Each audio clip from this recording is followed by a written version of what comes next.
Hi friends, welcome to the series of The Ultimate Legends of India's Freedom Struggle Part 5. Friends, చాలామందికి పుట్టుకతో ఒక పేరు ఉంటుంది, కానీ కొంతమంది తమ ధైర్యంతో తమ త్యాగంతో మరొక పేరు సంపాదించుకుంటారు. ఈరోజు మనం చెప్పుకోబోయే ఫ్రీడమ్ ఫైటర్ అలాంటి వారే.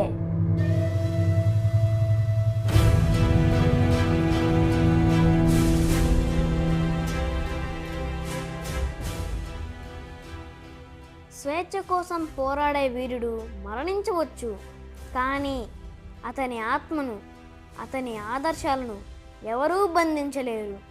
ఈయన భారత స్వాతంత్ర సమర చరిత్రలో ధైర్యం, ఆత్మగౌరవం, త్యాగం అనే 3 పదాలకు సజీవ రూపంగా నిలిచిన మహావీరుడు. ఆయన చేతిలో ఆయుధం ఉండేది, కానీ హృదయంలో మాత్రం భారత మాత పట్ల అపారమైన ప్రేమ ఉండేది. ఆయన ప్రతి అడుగు స్వేచ్ఛ కోసం, ప్రతి శ్వాస దేశం కోసం, ప్రతి త్యాగం భారత భవిష్యత్తు కోసమే. బ్రిటిష్ చేతికి నేను ఎప్పటికీ చిక్కను, బతికుంటే ఆజాద్గానే ఉంటాను, చనిపోతే కూడా ఆజాద్గానే చరిత్రలో నిలిచిపోతాను అనే తన ప్రతిజ్ఞను చివరి శ్వాస వరకు నిలబెట్టుకున్న మహానుభావుడు చంద్రశేఖర్ ఆజాద్. ఈరోజు మనం గర్వంగా పిలుచుకుంటున్న స్వేచ్ఛ గాలి వెనుక చంద్రశేఖర్ ఆజాద్ వంటి అమరవీరుల రక్తం, ధైర్యం, అచంచల సంకల్పం దాగి ఉంది. రండి, బ్రిటిష్ సామ్రాజ్యాన్ని వణికించిన ఆ సింహ స్వప్న యోధుడి జీవిత ప్రయాణాన్ని తెలుసుకుందాం. ఇది ఒక వ్యక్తి కథ కాదు, స్వేచ్ఛ కోసం ప్రాణాలను అర్పించిన ఒక యుగ పురుషుడి చరిత్ర. వందే మాతరం, ఇంక్విలాబ్ జిందాబాద్, భారత్ మాతాకి జై.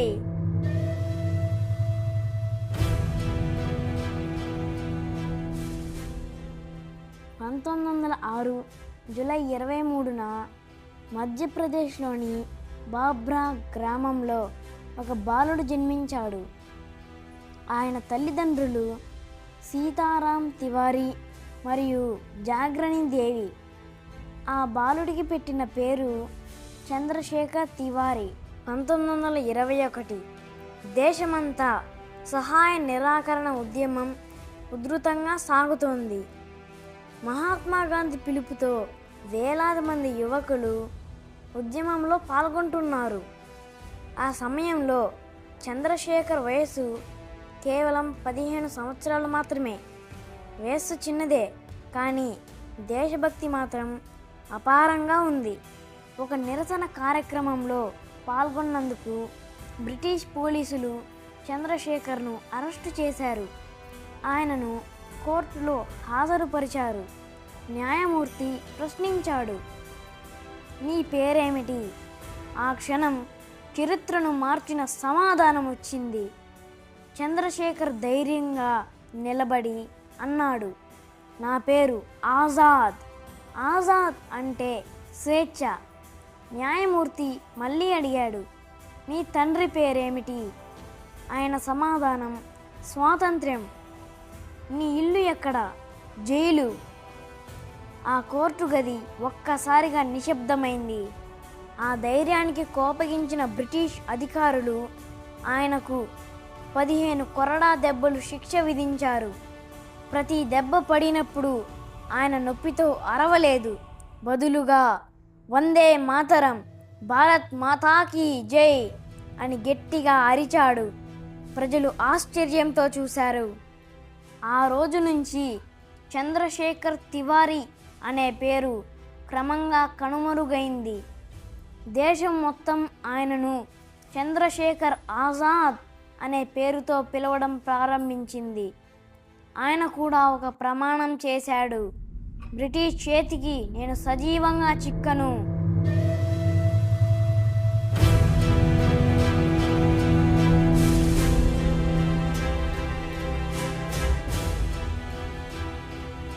పోరాటం చేయాలంటే ధైర్యం మాత్రమే కాదు, ఒక ప్లాన్ ఉండాలి. స్వాతంత్ర్య పోరాటం చేయాలంటే ధైర్యం మాత్రమే సరిపోదు, దానికి ప్రణాళిక, క్రమశిక్షణ, త్యాగం కూడా అవసరం. అలాంటి లక్షణాలన్నీ చంద్రశేఖర్ ఆజాద్లో ఉన్నాయి. 1925వ సంవత్సరంలో బ్రిటిష్ ప్రభుత్వం భారత ప్రజల నుంచి వసూలు చేసిన పన్నులను, ప్రభుత్వ నిధులను రైళ్ల ద్వారా తరలించేది. ఆ సమయంలో విప్లవకారుల వద్ద ఆయుధాలు కొనడానికి, రహస్య కార్యకలాపాలు నిర్వహించడానికి డబ్బు చాలా తక్కువగా ఉండేది. అప్పుడు ఒక సాహసోపేతమైన ప్రణాళిక సిద్ధమైంది. ఆ ప్లాన్ పేరు కాకోరీ రైలు దొంగతనం. 1925 ఆగస్టు 9న లక్నో సమీపంలోని కాకోరీ వద్ద ప్రభుత్వ ఖజానాను తీసుకెళ్తున్న రైలును ఆపాలని నిర్ణయించుకున్నారు. ఈ కార్యాచరణలో రాంప్రసాద్ బిస్మిల్, అష్ఫాకుల్లా ఖాన్, రాజేంద్రనాథ్ లాహిరి, రోషన్ సింగ్తో పాటు చంద్రశేఖర్ ఆజాద్ కీలక పాత్ర పోషించారు. ఈ ఘటన బ్రిటిష్ ప్రభుత్వాన్ని కుదిపేసింది. దేశమంతా ఒకే వార్త: విప్లవకారులు ప్రభుత్వ ఖజానాను స్వాధీనం చేసుకున్నారు. బ్రిటిష్ అధికారులు పెద్ద ఎత్తున దర్యాప్తు ప్రారంభించారు. అనేక మంది విప్లవకారులు అరెస్టు అయ్యారు. కానీ ఒక వ్యక్తి మాత్రం వారి చేతికి చిక్కలేదు. ఆయనే చంద్రశేఖర్ ఆజాద్. కాకోరీ కేసు విచారణ తరువాత రాంప్రసాద్ బిస్మిల్, అష్ఫాకుల్లా ఖాన్, రాజేంద్రనాథ్ లాహిరి, రోషన్ సింగ్లకు ఉరిశిక్ష అమలు చేయబడింది. ఈ వార్త ఆజాద్ను తీవ్రంగా కలచివేసింది. ఆయన తన స్నేహితులను కోల్పోయాడు, కానీ పోరాటాన్ని కాదు. ఆ రోజు ఆయన మరో ప్రమాణం చేశాడు: వారి త్యాగాన్ని వృధా కానివ్వను.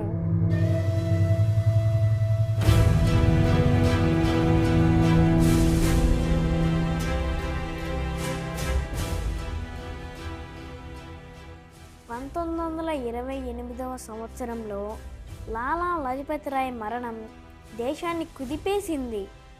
భగత్ సింగ్ ఒక నిర్ణయం తీసుకున్నాడు. ఆ నిర్ణయం వెనుక ఆయనకు అండగా నిలిచిన వ్యక్తి చంద్రశేఖర్ ఆజాద్. లాలా లజపతి రాయ్పై జరిగిన లాఠీ చార్జ్కి బాధ్యుడిగా భావించిన పోలీసు అధికారిపై చర్య తీసుకోవాలని విప్లవకారులు నిర్ణయించుకున్నారు. ఈ ప్రణాళికలో చంద్రశేఖర్ ఆజాద్ కీలక పాత్ర పోషించాడు. ఆయన ఒకటే చెప్పాడు: ప్రతి అడుగు ఆలోచించి వేయాలి, మన లక్ష్యం దేశ ప్రయోజనం. ఆ మాటలు యువ విప్లవకారులకు ధైర్యాన్నిచ్చాయి.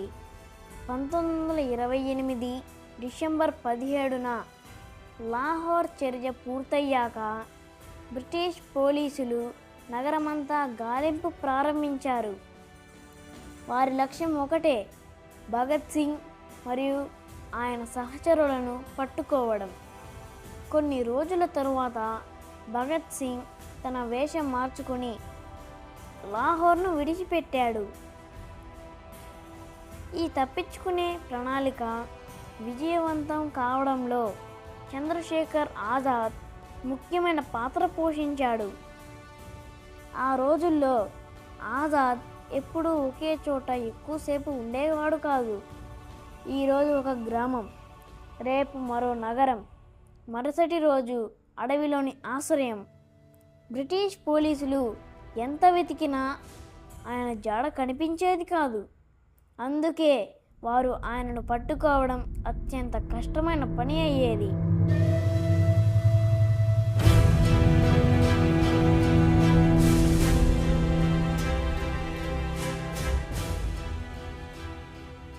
పంతొమ్మిది వందల 29లో భగత్ సింగ్, గుట్కేశ్వర్ దత్ అసెంబ్లీలో బాంబు విసిరి ఉద్దేశపూర్వకంగా అరెస్టు అయ్యారు.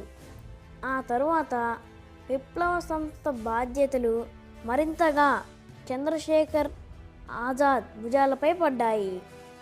తన సహచరులను రక్షించడం, కొత్త సభ్యులను తయారు చేయడం, పోరాటాన్ని కొనసాగించడం, ఇవన్నీ ఆయన ఒంటరిగానే నిర్వహించాడు.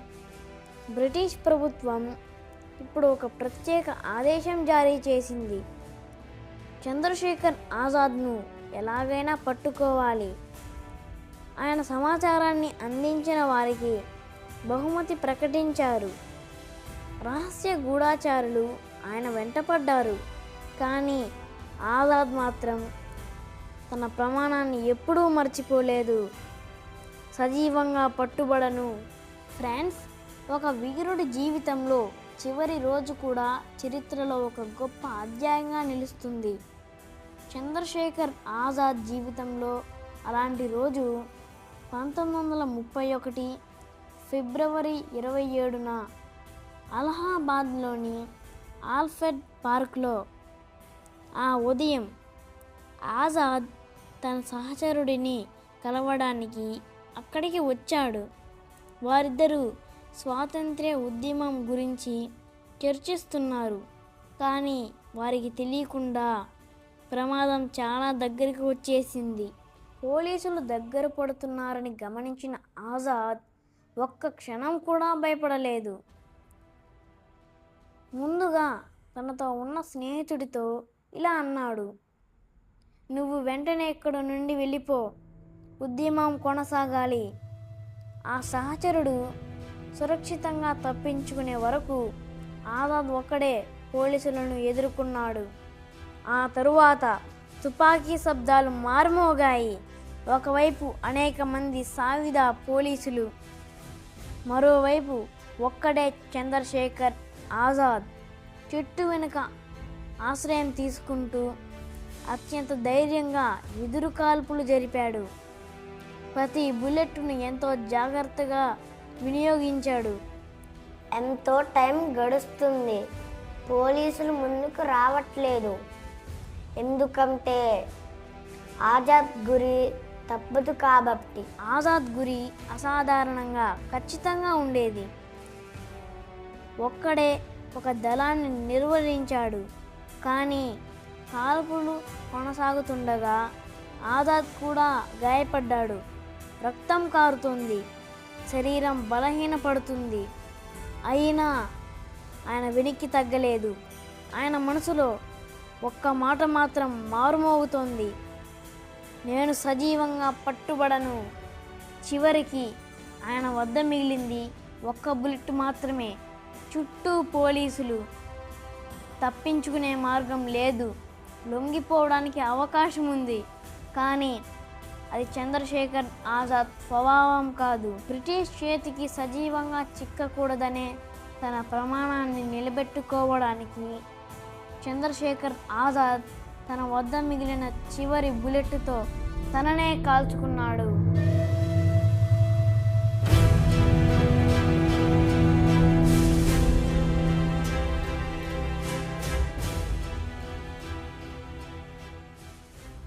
ఆజాద్ మరణ వార్త అలహాబాద్ నుంచి దేశం నలుమూలలకు చేరింది. విద్యార్థులు, యువకులు, రైతులు, కార్మికులు ప్రతి ఒక్కరూ తీవ్ర దిగ్భ్రాంతికి గురయ్యారు.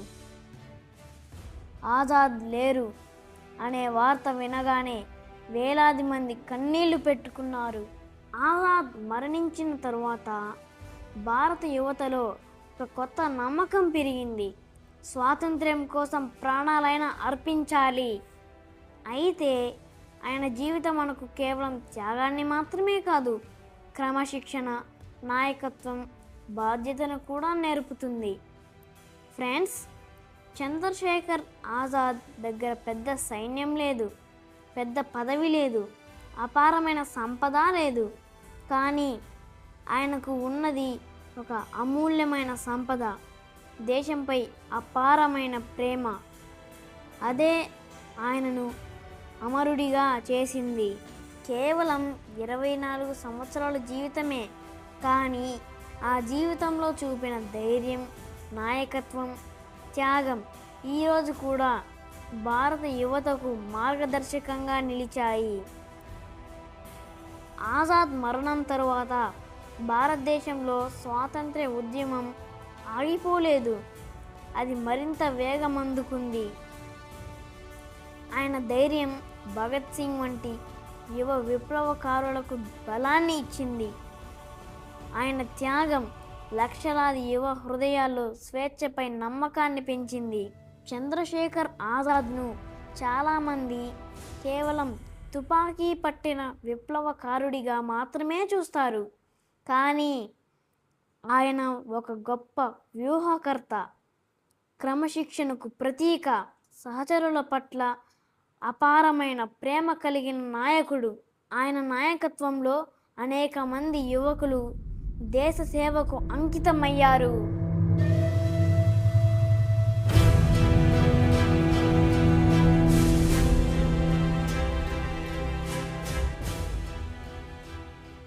ఫ్రెండ్స్, ఈరోజు మనం చంద్రశేఖర్ ఆజాద్ గురించి తెలుసుకున్నాం కదా. రేపు మరొక మహావీరుడితో మీ ముందుకు వస్తాం. అప్పటి వరకు సెలవు. Thank you for watching.